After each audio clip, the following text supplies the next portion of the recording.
नमस्कार सभी को। श्री राम जन्मभूमि में प्रभु श्री राम के प्राण प्रतिष्ठा हो चुकी है। अनुमान लगाया जा रहा है कि इस वर्ष दिसंबर महीने तक मंदिर का पूर्ण निर्माण हो जाएगा। मंदिर बन रहा है, देश भर में प्रसन्नता का लहर गूंज रहा है और मंदिर के कारण अयोध्या में अनेक विकास भी हो रहा है। अयोध्या में इंडियन होटल्स कंपनी लिमिटेड के ताज होटल्स और विवांता का निर्माण किया जाएगा। अयोध्या मास्टर प्लान 2031 के तहत 85 करोड़ की लागत से टाउन इंफ्रास्ट्रक्चर की उन्नति की जा रही है। इंडियन रेलवेज अयोध्या को दूसरे शहरों से जुड़ने के लिए 15 नया रेलगाड़ी का व्यवस्था कर रहा है। पूरे जगत को अयोध्या से जोड़ने के लिए श्री राम इंटरनेशनल एयरपोर्ट का निर्माण किया गया है। श्री राम मंदिर से 13 किलोमीटर दूर राजर्षि दशरथ मेडिकल कॉलेज का निर्माण 2019 में ही किया गया है। श्री राम मंदिर के निर्माण से अयोध्या का नवनिर्माण तो हो रहा है, परंतु ये मंदिर का निर्माण करना इतना आसान नहीं था। इस मंदिर के लिए सदियों तक संघर्ष किया गया। इस संघर्ष में अनेक कार सेवकों बलिदान हो गए, अनेक समुदाय अनेक संकल्प लिए, अनेक लोग अपने जीवन इसके लिए समर्पण कर दिए, तब जाके ये मंदिर बन रहा है। चलिए इस वीडियो में हम जानेंगे श्री राम जन्मभूमि के संघर्ष, बलिदान व समर्पण का संपूर्ण इतिहास, बाबर की बाबरी से धर्म के नगरी तक।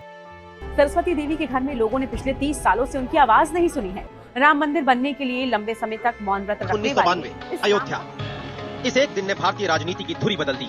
वो दिन जब सैकड़ों कार सेवकों ने कुछ ही घंटों में बाबरी मस्जिद को जमींदोज कर दिया।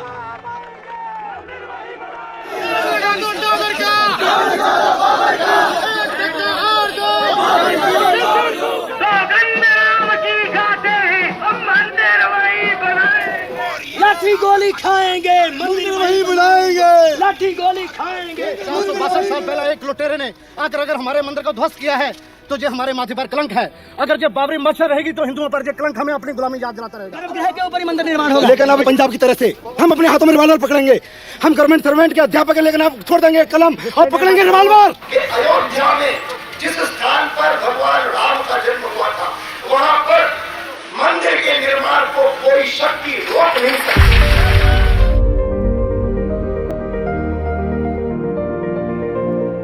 श्री राम जन्मभूमि पर मंदिर सर्वप्रथम कुश ने निर्माण कराया था। आज से लगभग 2100 वर्ष पूर्व राजा विक्रमादित्य के द्वारा इसका मरम्मत करवाया गया। 1528 में बाबर का सेनापति मीर बाकी ने श्री राम मंदिर को ध्वस्त करके वहां बाबरी मस्जिद बना दिया। वर्ष 1838 में एक सर्वेयर मॉन्टेगोमरी मार्टिन ब्रिटिश सरकार को एक रिपोर्ट भेज के बताता है कि इस मस्जिद के कुछ भाग मंदिर के अवशेष से बनाई गई है। वर्ष 1853 में निर्मोही अखाड़ा दावा करता है कि यह मस्जिद राम मंदिर को ध्वस्त करके बनाई गई है तथा उस जगह को अपने नियंत्रण में ले लेती है। इसके प्रभाव से भारत का प्रथम धार्मिक दंगे हिंदू और मुसलमानों के बीच होता है। वर्ष 1855 में बाबरी मस्जिद के पास हनुमानगढ़ी मंदिर में हिंदू एवं मुसलमानों के बीच मुठभेड़ होता है, जिसमें 1775 मुसलमानों मारे गए। वर्ष 1857 को ये क्लेश मिटाने के लिए ब्रिटिश सरकार मस्जिद को 2 भाग में बांट देती है। भीतरी भाग मुसलमानों को दिया जाता है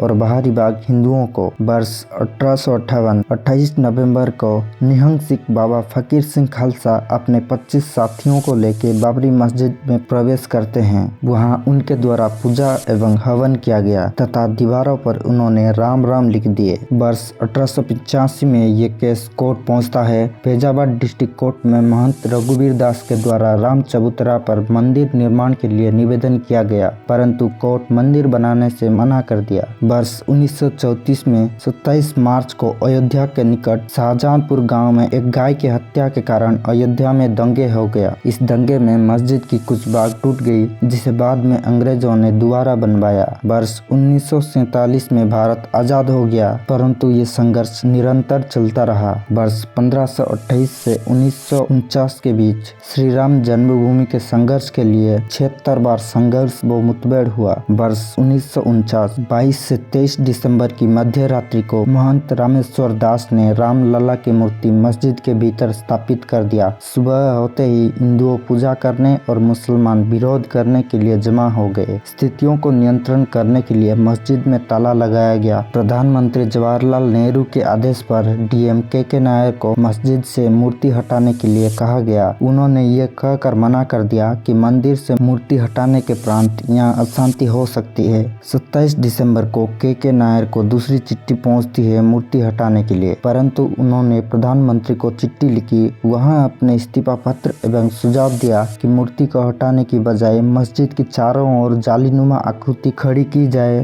तथा ये विवाद को अदालत को सौंपी जाए। वर्ष 1950 16 जनवरी को हिंदू महासभा के गोपाल सिंह विशारद एवं दिगंबर अखाड़ा के महंत रामचंद्र दास के द्वारा फैजाबाद अदालत में पूजा करने के लिए अनुमति मांगी गई। अनुमति मिल गई, परंतु श्रद्धालुओं के दर्शन के लिए नहीं। 17 दिसंबर 1959 को निर्मोही अखाड़ा 2.77 एकड़ की विवादित भूमि के ऊपर अपना पूर्ण नियंत्रण स्थापित करने के लिए अदालत को निवेदन की। 2 वर्ष बाद 18 दिसंबर 1961 को सुन्नी वक्फ बोर्ड अदालत को निवेदन करके उस भूमि की पूर्ण नियंत्रण एवं मस्जिद से मूर्ति निकालने के लिए मांग की। वर्ष 1976 से 77 के मध्य में प्रोफेसर बीबी लाल के नेतृत्व में फास्ट एक्सकावेशन की गई। वहां उन्होंने 12 खंबे पाए जो हिंदू मंदिरों के थे। अप्रैल 1984 को विश्व हिंदू परिषद न्यू दिल्ली के विज्ञान भवन पर धर्म संसद की आयोजन की जन्मभूमि के ताला खोलने की जन जागरण के लिए अशोक सिंघल मंदिर बनाने की घोषणा करते हैं एवं इसके लिए उन्होंने सीतामढ़ी से अयोध्या तक रथ यात्रा किया। इस वर्ष बीजेपी प्रथम बार चुनाव लड़ती है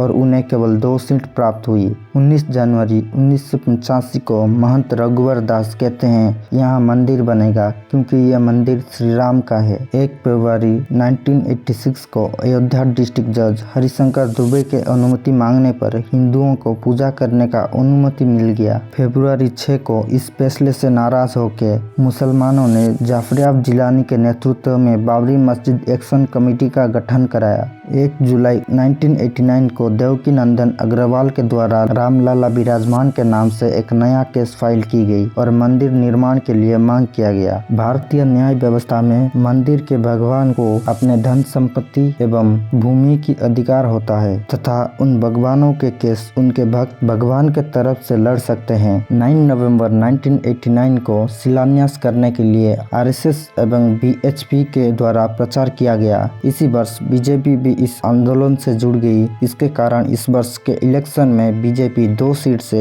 85 सीट तक पहुंच गई। 25 सितंबर 1990 को बीजेपी के पार्टी प्रेसिडेंट लाल कृष्ण आडवाणी 30 अक्टूबर को अयोध्या में कार सेवा करने के लिए सोमनाथ से अयोध्या तक रथ यात्रा का आयोजन किए। 23 अक्टूबर को रथ बिहार पहुंचते ही बिहार के सीएम लालू प्रसाद यादव ने आडवाणी को अरेस्ट करवाया। तबकि बीपी सिंह की सेंट्रल गवर्नमेंट बीजेपी की कोalition से बनी थी। बीपी सिंह के कहने पर लालू प्रसाद ने आडवाणी को अरेस्ट करवाया था, जिसके कारण बीजेपी सेंटर से पीछे हट गई एवं बीपी सिंह की सरकार गिर गई। उत्तर प्रदेश सीएम मुलायम सिंह यादव 30 अक्टूबर को अयोध्या में कर्फ्यू लगा दिया। परिंदे भी पर न मारने की आदेश दी, परंतु कार सेवक कार सेवा करने के लिए बाबरी मस्जिद की तरफ बढ़ने लगे। तब मुलायम सिंह ने कार सेवकों पर गोली चलाने की आदेश दे दिया। वहां अनेक कार सेवक शहीद हो गए। सितंबर 1991 को कांग्रेस के द्वारा प्लेसेस ऑफ वर्शिप एक्ट लाया गया। इसके तहत 15 अगस्त 1947 के समय जिस जगह पर जो भी था वो वही रहेगा, उसे कोई बदल नहीं सकता। यानी मंदिर के जगह मंदिर और मस्जिद के जगह मस्जिद। ये इसलिए लाया गया क्योंकि कार सेवकों को नारा लगा रहे थे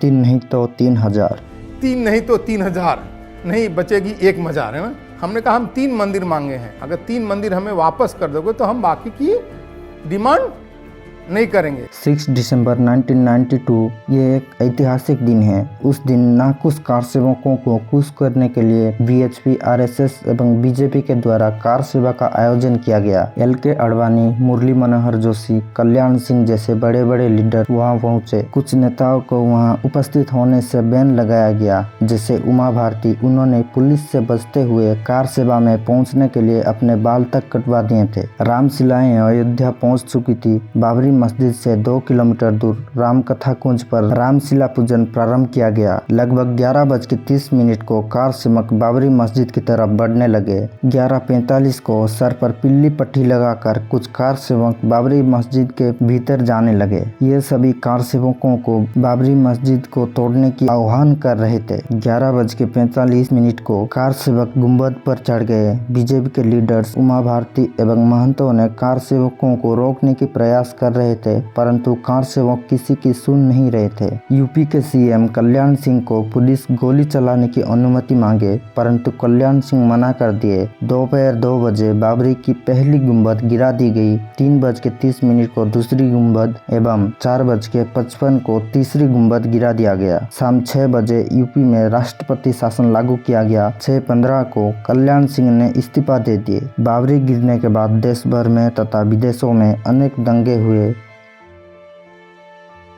6 दिसंबर को उत्तर प्रदेश समेत 15 दिसंबर को हिमाचल प्रदेश, राजस्थान एवं मध्य प्रदेश के बीजेपी सरकार को कांग्रेस सरकार द्वारा डिसमिस करके राष्ट्रपति शासन लगाया गया एवं 16 दिसंबर को बाबरी डेमोलिशन केस को इन्वेस्टिगेट करने के लिए लिब्रायन कमीशन का गठन किया गया। वर्ष 2002 में अटल बिहारी वाजपेयी के द्वारा अयोध्या समिति का गठन किया गया। हिंदू एवं मुसलमान पक्ष के साथ बातचीत करके इस विवाद का हल ढूंढने के लिए अगस्त में कनाडियन एक्सपर्ट के साथ उस विवादित भूमि का राडार सर्वे किया गया। उसमें पता चला कि भूमि के भीतर कुछ अवशेष थे। 2 महीने बाद 15 अक्टूबर को गुजरात के कार सेवा करके वापस आते समय गोधरा में उनकी ट्रेन जला दी गई। 2003 को Allahabad high court ASI excavation करने की आदेश दी। 6 महीने एक्सकावेशन करने के बाद 22 अगस्त को अपनी रिपोर्ट कोर्ट को पेश की एवं उस रिपोर्ट को अक्टूबर में सार्वजनिक किया गया। उस रिपोर्ट में कहा गया था कि बाबरी मस्जिद को हिंदू मंदिर के ऊपर बनाया गया था तथा नीचे से अनेक मंदिर के अवशेष मिले। वर्ष 2005 को लश्कर-ई तैयबा के 5 टेररिस्ट मंदिर कॉम्प्लेक्स में अटक किए।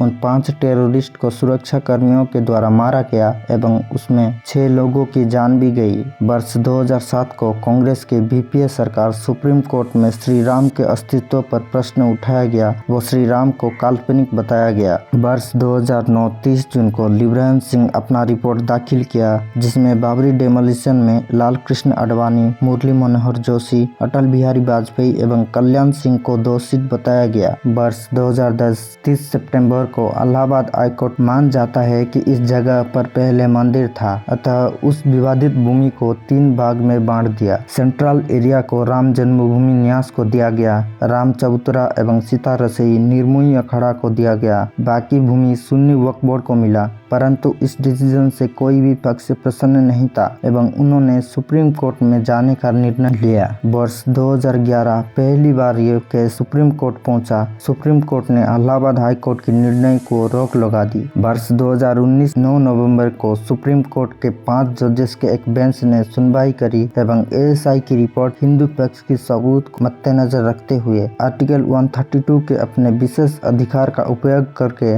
2.77 एकड़ की विवादित भूमि रामलला विराजमान यानी स्वयं प्रभु श्री राम को दिए गए। वर्ष 2020 5 सितंबर को सेंट्रल गवर्नमेंट की आदेश से श्री राम जन्मभूमि तीर्थ क्षेत्र का गठन किया गया तथा 5 अगस्त को श्री राम मंदिर निर्माण हेतु शिलान्यास किया गया।